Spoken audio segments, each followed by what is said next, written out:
कल हम लोग एग्जिट पोल का सर्वे देख रहे थे जो कल टीवी पे आया था।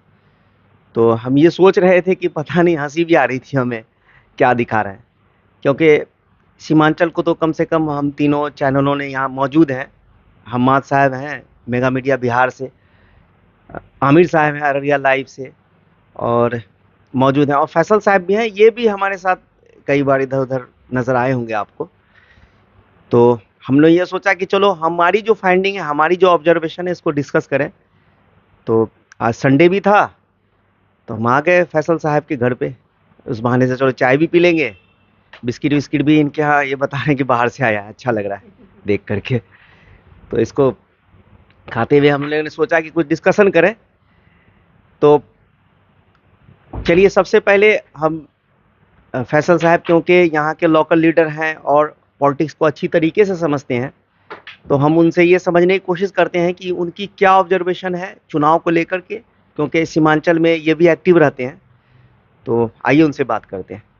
बहुत बहुत शुक्रिया आप तीनों चैनल का, सीमांचल डायरी और Araria live and mega media Bihar. तो जहाँ तक आप सीमांचल के परिप्रेक्ष्य में बात कर रहे हैं, तो मैं बताना चाहूँगा यहाँ पे जो 4 सीटें हैं, इस सीट का नतीजा जो है हर जगह कांटे का टक्कर है। सबसे पहले तो मैं ये बता दूँ कि हम क्या चाहते हैं, और जिससे आप ये एनालिसिस कर सकते हैं कि आदमी जिसको चाहता है, तो एज ए पॉजिटिव इंसान वो ये सोचता है कि फलना आदमी जीत रहा है। तो इससे मैं चाहता हूँ कि अररिया में शहनवाज साहब जीते हैं, पूर्णिया में पप्पू यादव जीते हैं, और किशनगंज में अख्तर साहब जीते हैं, और कटिहार में तारिक अनवर साहब जीते हैं। लेकिन सबसे अहम बात यह है कि वोटर का जो मिजाज रहा है और जो अंदाज रहा है बात करने का, वो एक मंझे हुए नेता से ज़्यादा अच्छे तरीके से बात कर रहे थे। उनकी बातें क्लियर नहीं हो पा रही थी। आज से मतलब कि मैं अगर 10 दिन पहले की बात करूं तो मुझे अररिया में ये लग रहा था कि शहनवाज साहब बहुत ईजिली 50,000 वोट से जीत रहे हैं। लेकिन जब मैं ट्रेन का सफ़र कर रहा था फॉरबिसगंज साइड में, तो उधर कुछ लोगों से मुलाकात हुई। तो उन्होंने कहा कि जिस तबका की हम बात कर रहे हैं, बेसिकली अगर यहाँ पे देखा जाए तो एनडीए को हराने के लिए यहाँ के जो लोग हैं एक कॉम्बिनेशन बनाते हैं एमवाई का। ऐसा कुछ नहीं है कि जैसे कुछ लोग कहते हैं कि मुसलमान भाजपा के डर से किसी को वोट करते हैं, ऐसा नहीं है। तो एमवाई समीकरण वो बनाते हैं वो भाजपा को रोकने के लिए। हालांकि भाजपा जो है पूरा देश के लिए खतरनाक है, उसको रोकने की जिम्मेदारी सबको लेना चाहिए, हिंदू मुस्लिम सिख ईसाई हरिजन या अपर कास्ट सभी को। लेकिन अगर यादव और मुस्लिम इस चीज़ को बढ़ के कर रहा है तो उनको मुबारकबाद। तो लेकिन उसमें कुछ लोगों ने ये कहा है कि जो सेकुलर वोट थे, जो सेकुलर मिजाज के जो यादव वोट थे, तो वो 50% मिला है। कुछ लोगों का कहना है कि 25% मिला है। अगर 25% मिला है या इससे बिलो मिला है, तो मुझे अररिया का सीट फंसता हुआ तो नहीं दिख रहा है, लेकिन एक डर सा जरूर लगता है कि कहीं भाजपा दोबारा जीत नहीं जाए। इस डर का मतलब ये नहीं है कि मतलब कि मैं भाजपा से डर रहा हूँ, मतलब कि जिसको मैं चाह रहा था कि वो जीते, शायद उनको दिक्कत हो सकती है, लेकिन अभी भी वो मजबूत स्थिति में हैं। और जहाँ तक हम बात करते हैं कटिहार की, कटिहार का बहुत ज़्यादा मैं तो वहाँ दौरा नहीं किया और मैंने वहाँ किसी के लिए कैंपेन किया है, तो वहाँ पे ज़्यादा अच्छा मैं नहीं बता सकता। पूर्णिया में पप्पू यादव जी से एक अच्छा रिलेशन रहा है, एक फैमिली टर्म में रहा है, और इवेंट की उनको काफ़ी मात्रा में वोट मिला है। लेकिन एक चीज़ मैं नोटिस करता हूँ, too much advertisement, I mean कि एग्रेसिव एडवर्टाइजमेंट है, तो थोड़ा सा कैंपेनिंग से दिक्कत हो सकती है उनको। क्योंकि कई बार होता है क्या नहीं कि हम गए प्रचार करने के लिए, कुछ 50-60 लड़के ऐसे हैं पूरे चिल्ला रहे हैं जिंदाबाद इस टाइप से करके। एक होता है क्रांति के लिए क्या जिंदाबाद। आपको पूर्णिया में काडर वोटर जो बीजेपी के थे वो टूटते हुए नजर आए?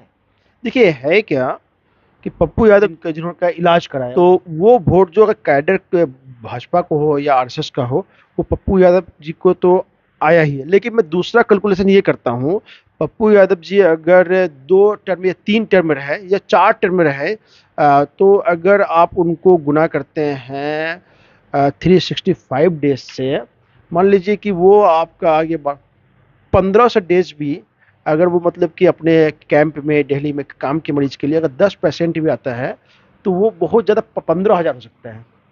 या फिर मतलब कि अगर 100 लोग डेली मान लेंगे तो वो 1.5 लाख होगा। तो ये मैक्सिमम कैडर वोट ये 1.5 लाख उनको शिफ्ट हो सकता है, ये तो मुझे लगता है। लेकिन किसी पार्टी को हराने के लिए ये बहुत ज़्यादा वोट नहीं है क्योंकि खासकर भाजपा ऐसे लोगों के लिए मतलब भाजपा ऐसे पार्टी के लिए बहुत ज़्यादा वोट नहीं है। आप मुझे समझ उसके अलावा कुछ जैसे डॉक्टर्स लॉबी था और कुछ ठेकेदार लॉबी थे, कुछ बिजनेसमैन लॉबी थे, जो क्योंकि वहाँ पे एनडीए वालों ने पप्पू यादव के खिलाफ बहुत ही गलत तरीके से दुष्प्रचार भी किया है। तो वो डाउट होता है कि वो जो गुप्त वोट है वो वोट किसको गया है। यानी साइलेंट वोटर के बारे में कह रहे हैं, हाँ, साइलेंट वोटर खुल के नहीं आ रहे। जो हाँ साइलेंट वोटर जो नहीं आए थे। जाहिर सी बात है अगर आप मीडिया हैं अगर उस इलाके में जाएंगे तो अगर आप खुद भी बोलेंगे तो वो मतलब कि पूछेंगे तो वो डायरेक्ट पप्पू यादव बोल सकते हैं क्योंकि पप्पू यादव बोलने में उन्हें कोई डर नहीं है। डर इन सेंस सामाजिक भी प्रेशर हो सकता है कि पप्पू जैसे आदमी को तुम कैसे हरा सकते हो। यानी एक दबंग की जो उनकी छवि थी, जो पुरानी छवि उनको उनकी थी, उसकी वजह से भी लोग बहुत वोकल थे, लेकिन साइलेंट वोटर का कुछ पता नहीं चला, आप ये कह रहे हैं। नहीं, दबंग की छवि थी, वोकल थे, वो बिल्कुल सही बात है। दूसरा ये है कि पप्पू यादव के जितने सारे ओपन वोटर थे, कुछ लोग उनके डर से, उनके शिष्टाचार की वजह से कुछ लोगों ने मतलब कि उनके अगेंस्ट बोलना पसंद नहीं किया। मैं बस वही बता रहा हूँ जो उनका पर्सनल हेल्प किया हुआ लोग हैं, अगर जितना दिन वो पावर में रहे अगर 100 लोगों का डेली हेल्प मान भी लें तो 1.5 लाख वोट तो जो मतलब कि अपर कास्ट का हो या जनरल जो मतलब आरएस कैडर भी हो वो तो उनको जाएगा, इसमें कोई डाउट नहीं है। और लेकिन जब पप्पू यादव जी के लिए हम एनालिसिस करते हैं कहीं ना कहीं उनसे बड़े पर्सनल रिलेशन, इमोशनल रिलेशन थोड़ा ज़्यादा हावी हो जाता है। लेकिन अच्छा, चलिए आगे बढ़ते हैं, इस डिस्कशन को आगे बढ़ाते हैं। अब आ जाते हैं किशनगंज की तरफ। तो किशनगंज को लेकर आपकी क्या फाइंडिंग? देखिए किशनगंज को लेके वहाँ पे बहुत ही क्लियर है। वहाँ पे अख्तर साहब और जावेद साहब और मास्टर मुजाहिद साहब शुरू से आखिर तक में अच्छे खासे रेस में रहे हैं। और जो एनडीए कैडर वोट था वो मुजाहिद साहब को गया है। लेकिन बीच में जो कैंपेनिंग ऐसी हुई है उस पे मुजाहिद साहब का जो इमेज को खराब करने का कोशिश किया है दबंग वाला। हालांकि मैंने चुनाव से पहले कभी नहीं सुना कि वो बहुत दबंग है। तो वो जो वोट है जिन लोगों को लगा कि मीम जीत जाएगा खासकर एनडीए वोट को, तो वो वोट जो है आई थिंक डॉक्टर जावेद साहब के पास शिफ्ट हुआ है। लेकिन वो कितना शिफ्ट हुआ है मैं अभी तक ये समझ नहीं पा रहा हूँ। तो लेकिन मुझे वहाँ लग रहा है कि डॉक्टर जावेद साहब फर्स्ट में रहेंगे, सेकंड में मुजाहिद साहब और तीसरी पोजीशन अख्तर साहब का होगा। जैसा कि अभी हम बात कर रहे थे, अररिया और कटिहार को क्लोजली मॉनिटर किया है हम्माद साहब ने, तो वो अब हमारे बीच मौजूद हैं। आइए उनसे पूछते हैं कि उनके ऑब्जर्वेशन और फाइंडिंग्स क्या है। पहले तो बहुत बहुत शुक्रिया कि आपने ये सोचा कि तीनों चैनल जो हमने साथ मिलकर इलेक्शन को कवर किया था वो लोग आपस में बैठ कर डिस्कशन करेंगे, और हमारे साथ फैसल भाई को आपने लिया। फैसल भाई पॉलिटिकली काफ़ी एक्टिव हैं अररिया में 4-5 साल से। अररिया के बारे में आपने जो सवाल किया है, इसमें देखिए 2 तरीके की बातें हैं। प्रदीप सिंह का खेमा जो उनका है उसमें अलग तरीके का जीत को लेकर तैयारियां जोरों पर दिख रही है। शहनवाज साहब का खेमा है, उनके जो लोग हैं वो अलग तरीके से अपना दावा पेश कर रहे हैं। लोग कह रहे हैं कि यादव वोट आरजेडी को मिला है। कुछ लोग कह रहे हैं कि जो अगरी जाति का वोट है वो भी आरजेडी को इस बार 15-20 हज़ार मिल चुका है, जो हमको कल सुनने को मिला कि अगरी जाति का भी वोट आरजेडी को मिला है। अगर ऐसा कुछ समीकरण बना है, अगर सच में ऐसा कुछ हुआ है, तो फिर तो ये समझिए कि आरजेडी अच्छे मार्जिन से लीड करेगी। लेकिन जब हम इलेक्शन के दिन को हम अपने कवरेज को याद करते हैं, जब वोटिंग के दिन हम घूम रहे थे, 18-19 पंचायत में गए थे, तो उस दिन का माहौल जो देखते थे उससे नहीं लग रहा है कि मतलब ऐसा कुछ कहीं समीकरण बन पाया है, या लोग जिस तरह से दावा कर रहे हैं उसमें कहीं ना कहीं हमको लगता है कि आधी ही सच्चाई है, आधी सच्चाई नहीं है। जो मुझे लग रहा था कि इलेक्शन के दौरान हमें कहीं ना कहीं ये देखने को मिला कि बीजेपी जिस तरह से चुनाव लड़ती है, बीजेपी का पूरा तंत्र जिस तरह से चुनाव लड़ता है, वो कहीं ना कहीं जो अपोजिशन है उसमें चुनाव लड़ने में जो चाहे स्ट्रेटेजी के तौर पे मार खा रहे हैं या इनके पास लोग नहीं हैं, ये बूथ लेवल पे मैनेज नहीं कर पा रहे हैं, वोटिंग परसेंटेज ये अपने फेवर में कन्वर्ट नहीं करवा पा रहे थे। अगर मान लिया अगर वोटिंग परसेंटेज बढ़ता है तो लोग ये भी तो देखता है कि हमको वोट डालने के लिए कौन ले जा रहा है। बूथ पे इनके लोग उस तरह से नहीं दिखे, इनको जो वोट मिला है वो पब्लिक ने खुद से वोट किया है, ये समझ लीजिए कि बिना पैसे का ये लोग इलेक्शन लड़े हैं और बिना मतलब मेहनत के इलेक्शन लड़े हैं। अगर ढंग से चुनाव लड़ते तो शायद परिणाम कुछ और होता। नहीं, मैं खुद देख रहा था इस चीज को। इस बार जो चुनाव आरजेडी की तरफ से यानी शहनवाज साहब की तरफ से लड़ा गया है, तो मैं समझता हूं कि यही सही तरीका है चुनाव इस लड़ने का। डिस्कशन को आगे बढ़ाते हैं, अब हम लोग चलते हैं किशनगंज की तरफ। तो किशनगंज के बारे में क्या आपकी ऑब्जर्वेशन? किशनगंज का मामला तो 2 दिन पहले तक कुछ और ही था, कुछ और नज़र आ रहा था। तो लास्ट 2 दिन में जो हुआ है, अगर उसको अगर हम लोग मतलब अपने आँखों से सही अगर देखे हैं, तो मतलब ये समझना बड़ा मुश्किल है, बड़ा टफ है कि सच में क्या इलेक्शन मतलब इतना जल्दी चेंज हो सकता है। जो जिस तरह से अख्तरुल ईमान पिकअप में थे और लग रहा था कि कांटे की टक्कर है, और बड़ी साइलेंटली वोटरों ने आपस में तालमेल बिठाकर वो वोट को एक तरफ क्या कहते हैं डाइवर्ट करने की कोशिश की वोटरों ने आपस में ही। वो वोट जो डाइवर्ट करने की कोशिश हुई है वो डॉक्टर जावेद के फेवर में डाइवर्ट हुआ है। जहां 2 दिन पहले तक डॉक्टर जावेद का एक भी वोट नहीं था, वहां पूरा का पूरा पंचायत, पूरा का पूरा गांव या पूरा पूरा इलाका वोट डॉक्टर जावेद को कर चुका है, गाली देते हुए कि छोड़िए, हटाइए, नहीं आया, क्या हुआ, ये हुआ, दिस हुआ, दैट हुआ, हम राहुल गांधी को प्रधानमंत्री देखना चाहते हैं, हम राहुल गांधी को वोट दे रहे हैं।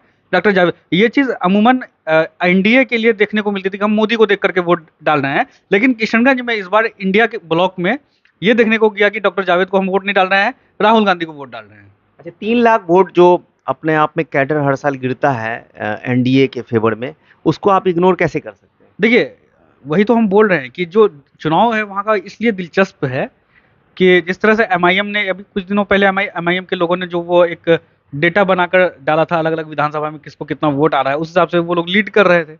अगर ऐसा कुछ हुआ है, अख्तरुल ईमान साहब ने अच्छा खासा वोट परसेंटेज लिया है अपनी फेवर में, तो फिर आप ये समझ लीजिए कि किशनगंज में एक ऐसा रिजल्ट आएगा जिसकी लोगों ने उम्मीद नहीं की है या मीडिया हाउसेस ने उम्मीद नहीं की है। मीडिया हाउसेस ऐसे वहाँ इंडिया गठबंधन के उम्मीदवार कांग्रेस के डॉक्टर जावेद को लीड पे दिखा रहे हैं, लेकिन अगर अख्तरुल ईमान ने वोट को काटा है या ये लोग अगर जीतने की पोजीशन में इलेक्शन लड़े हैं, तो फिर वहाँ तीसरा जो है एनडीए के उम्मीदवार मास्टर मुजाहिद वो जीत सकते हैं। अच्छा, आपको याद हो कि हम अमोड़ में थे, तो अमोड़ में मुसलमानों की 3 बड़ी आबादी है। एक कुल्हिया बिरादरी की है, एक शेरशाहबाद है, दूसरा बंगाली लोग हैं। तो हमने जो कुल्हिया बेल्ट में हम थे, हम शादीपुर गए, हम सोनापुर गए, उसके बाद हम सरवेली वगैरह गए थे। तो वो लोग ये कह रहे थे कि एक सीट लेकर के क्या होगा, एक सीट में क्या होने वाला है। तो उन लोगों ने वो वोट पूरा शिफ्ट होते हुए दिखा है। जो जो एमआईएम का वोट था, हाँ, जो एमआईएम का वोटर था, जो जिन्होंने ये कहा कि हमने तो चंदे करके अख्तर उस्मान को ये वोट किया था, लेकिन अभी क्योंकि हमें सेंट्रल देखना है तो वो हम डॉक्टर जावेद की तरफ जाएंगे। लेकिन वहां पे एक बड़ा तबका सुरजापुरी है, वो बहुत साइलेंट वोटर दिखा। तो वो आपको क्या लगता है किधर झुका होगा? देखिए, आप जब सुरजापुरी की बात करते हैं तो हमको नहीं लगता है कि ये सुरजापुरी वहाँ कोई फैक्टर है। तीनों कैंडिडेट आपस में दमखम रखते हैं और मास्टर मुजाहिद का अपना प्लस पॉइंट है, डॉक्टर जावेद का अपना जो है उनका, वो चूंकि इंडिया गठबंधन से टिकट लेकर के आ गए या फिर जो उन्होंने किया विधायक रहते हुए या सांसद रहते हुए, वो खैर उनका काम जाने, क्योंकि लोगों ने तो विरोध किया था उनका। लेकिन अख्तरुल ईमान का भी अपना वोट बैंक है। तो ये अगर दावा कर देना उसको कास्ट में, अगर किशनगंज को आप बांट रहे हैं मतलब कि सुरजापुरी या बंगाली या कुल्हिया वोटर को, हमको लगता है कि ये वहाँ के लिए सटीक नहीं बैठेगा। अच्छा, अब हम इसको कंक्लूड करते हैं। अब हम फाइनली अपने सभी साथियों से एज की बात पूछते हैं। तो सबसे पहले हम्मा साहब, आप शुरू कीजिए। अररिया। अररिया में जिस तरह से देख रहे हैं, एज की बात अगर करते हैं और बीते इलेक्शन को अगर हम देखें, जितना सारा इलेक्शन हमने देखा है उस हिसाब से फिर अगर देखते हैं तो शहनवाज को एज आप कह सकते हैं। बस ये पूर्णिया। लेकिन ये है कि अररिया के बारे में और एक बात ऐड कर देते हैं कि अररिया में मार्जिन कम रहेगा। और पूर्णिया के बारे में जो है वो हम इलेक्शन का जो पैटर्न देखें, बेगूसराय का पिछला इलेक्शन भी हमने देखा है, और जो देखने को मिलता है, चीज़ें सामने आती है, वैसा कुछ अगर ज़मीन पे उतर जाए तो फिर पप्पू यादव तो बड़ी मार्जिन से लीड करेंगे। लेकिन जो पिछला इलेक्शन 2019 का जो रिजल्ट था, वो 2,63,64,000 वोट से संतोष कुशवाहा ने लीड की थी।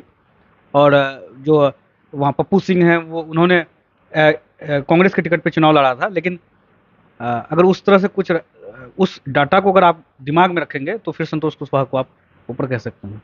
किशनगंज।